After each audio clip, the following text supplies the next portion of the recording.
माता वैष्णो के लिए एक लाइक जरूर करें और हमारे चैनल प्रेम सार को जरूर सब्सक्राइब करें। दोस्तों, नवरात्रि में जौ क्यों सूख जाते हैं? क्यों आपके जौ में हरियाली नहीं आती है? आखिर यह क्या संकेत देता है? नवरात्रि में जो अखंड ज्योत जलती है उसकी बाती का हम क्या करें? साथ ही साथ यह भी जानिए कि नवरात्रि में जो कलश के नीचे चावल रखे जाते हैं और उसके ऊपर नारियल रखा जाता है उसका हम क्या करें और बचे हुए तेल का क्या करें? प्रेम सार चैनल में जानी है सब कुछ, वह भी विस्तार पूर्वक से। दोस्तों, जो भक्त सच्चे दिल से माता रानी की पूजा आराधना करते हैं और उनकी भक्ति में लीन हो जाता है, उसकी सच्ची भक्ति से उसकी पुकार अवश्य सुनती है और जो इच्छाएं उसके मन में होती हैं तो माता रानी उसे वह सब कुछ देती हैं जो उसको चाहिए होता है। माता लक्ष्मी दोनों हाथों से धन की वर्षा करती है। माँ दुर्गा उसी पर अपनी कृपा दृष्टि बनती है जो नवरात्रों में खास तौर पर माता की सेवा में लग जाता है। देखिए, माता की सेवा में आपको बिल्कुल भी कंजूसी नहीं करना है। दिल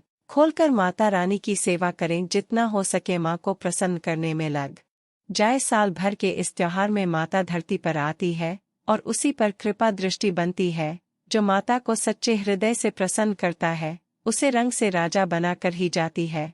तो दोस्तों, चैनल को सब्सक्राइब करके वीडियो को अपने एक दोस्त के साथ शेयर जरूर करना, चाहे वह राजा हो या भिखारी। माँ की नज़रों में वह सबसे बड़ा है जिसकी भक्ति में प्रेम, आस्था और माँ के प्रति सच्ची लगन हो। इसीलिए मन की भक्ति में आनाकानी ना करें। दोस्तों, एक बार सच्चे हृदय से कमेंट बॉक्स में लिखें जय माता दी और हमारे चैनल को प्रेम सार को सब्सक्राइब करके बेल आइकन जरूर दबाएगा और कमेंट बॉक्स में अपनी राशि भी डाल दीजिएगा। यदि आपकी राशि के अनुसार हमारे पास कोई उपाय होगा तो वह आकर हम आपके कमेंट में बता देंगे। दोस्तों, सबसे पहली बात, नवरात्रि में हम एक माटी के प्याले में जौ भरते हैं ताकि हमारे घर में सुख शांति बनी रहे और माता प्रसन्न हो जाए। जौ जब हरे भरे होते हैं तो घर में हरियाली आती है और सुख समृद्धि की प्राप्ति होती है। जब जौ हरे भरे होते हैं तो समस्त देवी देवता खुशियां मनाते हैं और घर की उन्नति के लिए कामनाएं करते हैं, आशीर्वाद देते हैं। हरे भरे जौ में साक्षात माता रानी अपने 9 स्वरूपों के साथ खेलती है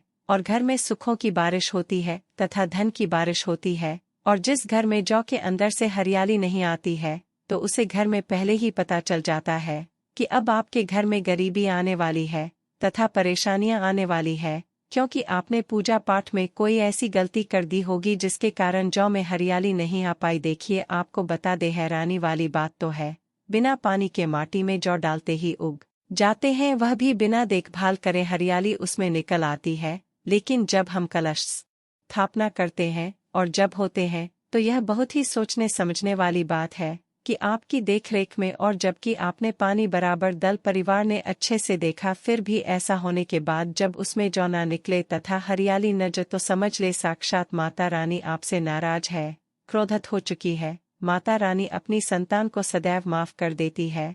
आप सच्चे हृदय से माता रानी से माफी मांग ले। माता करुणामयी है और अपने भक्तों को, अपने बेटों को, अपने लाल को वह सदैव माफ करती हैं। जो हमें काम हरियाली आना मतलब घर में धीरे धीरे खुशियों का वास होगा और ज्यादा हरियाली आने पर धन की वर्षा होगी। तेजी से व्यापार दिन दुगनी रात चौगुनी बढ़ेगा। कई लोग जौ में प्रतिदिन पानी डालते हैं, जो कि इसमें पानी नहीं डाला जाता बल्कि पानी का छींटा मारा जाता है, इसीलिए जौ सड़ जाते हैं, खराब हो जाते हैं। ऐसा ना करें और इसी कारण हरियाली नहीं आती है। ज्यादा पानी डालने से खराब हो जाते हैं। दोस्तों, जो जब आपके घर में हरे भरे हो जाए तब इसमें चांदी का सिक्का या 1 रुपया का सिक्का जरूर डालें। सिक्का डालने से माता रानी प्रसन्न होती है और आपके घर में धान का आगमन होना शुरू हो जाता है। दोस्तों, नवरात्रि समाप्त होने के बाद हरे भरे जौ का क्या करें लिए जानते हैं प्रेम सार चैनल के माध्यम से। पहले बात तो यह कि इसमें जो अपने 1 रुपया का सिक्का डाला है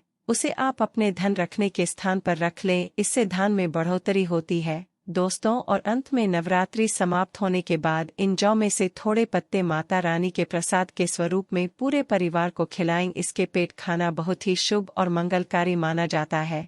इसे जो भी खाता है वह जल्दी बीमार नहीं पड़ता। और बाकी आप इन जौ को गंगा में विसर्जित कर दें या नदी की धारा में छोड़ दें, इससे आपका व्रत संपूर्ण और सफल हो जाएगा। दोस्तों, कई लोग अपने घर में अखंड ज्योत जलाते हैं और जो बाती होती है तथा तेल बाती उसे कई लोग इधर उधर फेंक देते हैं या अपने घर में संभाल कर रख लेते हैं या फिर पानी में डाल देते हैं। जो कि इससे आपको कोई फायदा नहीं होता। जो अखंड ज्योति होती है उसे आप मामूली ना समझे, यह बुझाने के बाद भी जागृत अवस्था में होती है। इसमें साक्षात माता दुर्गा का वास होता है। यह चैतन्य अवस्था में होती है, जागृत होती है। दोस्तों, नवरात्रि समाप्त होने के बाद इसके बचे हुए तेल को आप बच्चों की मालिश करने के लिए रखें और आप भी इसे मालिश करें। इससे आपकी सभी बीमारी दूर हो जाएगी और आपके ऊपर सकारात्मक का संचार होगा। और साथ ही साथ जो अखंड ज्योति की बाती होती है उसे आप अपने बाजू में बांध ले। ऐसा करने से आपको धनी होने से कोई नहीं रोक सकता। बच्चे बूढ़े सभी बांध सकते हैं। दोस्तों, नवरात्रि में जब कलश स्थापना की जाती है तो कलश के नीचे चावल जरूर रखे जाते हैं और कलश के ऊपर एक नारियल भी जरूर रखा जाता है। ऐसे में हम इन दोनों चीजों का क्या करें लिए जानते हैं। सबसे पहली बात, कलश के ऊपर जो नारियल होता है उसे आप कन्या पूजन में तोड़कर कन्याओं को बांट दें और आप भी माता रानी के प्रसाद के स्वरूप में खा ले। दोस्तों, अगर आपने हमारे कन्या पूजन का वीडियो नहीं देखा है तो उसे आप लोग आई बटन पर टैप करके देख सकते हैं। लिंक डिस्क्रिप्शन ही है। आप चाहे तो नारियल सबूत ही गंगा में विसर्जित कर दें। दोस्तों, और जो कलश के नीचे चावल रखे जाते हैं उसे आप थोड़ी हल्दी में पीला करके एक लाल कपड़े में बांधकर अपने धन रखने के स्थान पर रख लें या अपने पर्स में रख सकते हैं। इससे तेजी से धन बढ़ता है, माता लक्ष्मी की कृपा प्राप्त होती है।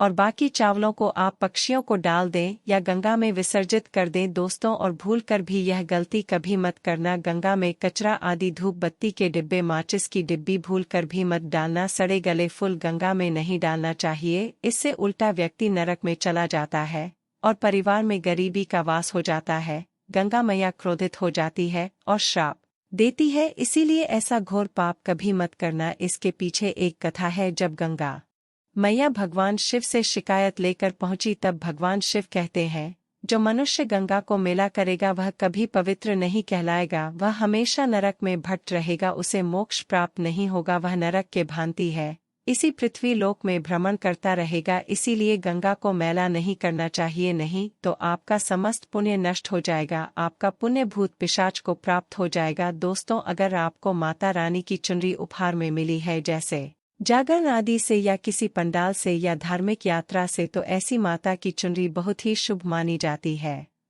इससे आपका वैवाहिक जीवन सफल हो जाता है। माता रानी की चुनरी को आप संभाल कर रखें। इसे आप करवा चौथ पर, बट सावित्री व्रत आदि में या किसी पर्व पर, त्योहार में अवश्य पहनें। इसमें माता रानी का आशीर्वाद होता है जो आपको प्राप्त हुआ है।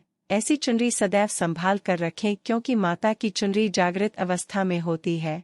इसे मामूली ना समझे। नवरात्रों में चाहे कुछ भी कर लेना, लेकिन यह कार्य जरूर करना। बिन पूजा पाठ के ही सारा फल मिल जाता है। आप चाहे कुछ करें या ना करें, लेकिन नवरात्रों में यह एक काम जरूर कर लेना। मैं माता रानी की सौगंध खाता हूँ, माता लक्ष्मी खुद आपके घर में चलकर आएंगे, आगे आपकी मर्जी। दोस्तों, नवरात्रि में बिना व्रत बिना पथ के आपके संपूर्ण नवरात्रि का फल मिल जाएगा। यह वीडियो ध्यान से देखना। अगर आपने व्रत नहीं रखा है कोई बात नहीं, आपको परेशान नहीं होना है, क्योंकि कभी कभी हम काम के चलते या फिर ऑफिस वर्क होता है या कभी कभी कुछ ऐसे हम कामों में फंस जाते हैं जिसके कारण हम माता रानी के नवरात्रों में उनको टाइम नहीं दे पाए। तो आपको परेशान नहीं होना है। अगर आपने व्रत नहीं रखा कोई बात नहीं, पूजा नहीं कर रहे हैं नवरात्रि में कोई बात नहीं। दोस्तों, बस यह एक काम आपको कर लेना है। नवरात्रि में जितने भी लोग पूजा पाठ करते हैं उससे भी आपको अधिक बढ़कर के फल प्राप्त होगा। तो यह वीडियो ध्यान से देखना। आज की जो मैं वीडियो बताऊंगा बहुत ही सुंदर है, ज्ञानवर्धक जानकारी है। इस प्रकार की जानकारी आप लाखों रुपए खर्च करेंगे फिर भी कोई नहीं बताने वाला। हमारे चैनल का मकसद है जनहित एवं जन कल्याण करना, इसलिए आप लोगों को इस प्रकार की अच्छी जानकारी सिखाते हैं। तो लिए इस वीडियो में जानते हैं नवरात्रि में ऐसा कौन सा कार्य करने से बिना व्रत बिना पूजा या फिर बिना कन्या भोजन के सारे फल की प्राप्ति हो जाती है। केवल सच्चे मन से अगर नवरात्रि के समय में कोई भी व्यक्ति पूरे मन के साथ, पूरे विश्वास के साथ, सच्ची लगन आस्था के साथ अगर दुर्गा सप्तशती में वर्णित सिद्ध कुंजिका स्तोत्र का पाठ कर लेता है तो संपूर्ण दुर्गा पाठ का फल उन्हें प्राप्त हो जाता है। जो भी आप व्रत रखते हैं माता रानी के लिए, आप चाहते हैं कि माता रानी का आपके ऊपर आशीर्वाद प्राप्त हो, माता रानी की कृपा मिले, आपकी कोई अधूरी मनोकामना है वह चाहते हैं आपकी अधूरी मनोकामना पूर्ण हो जाए।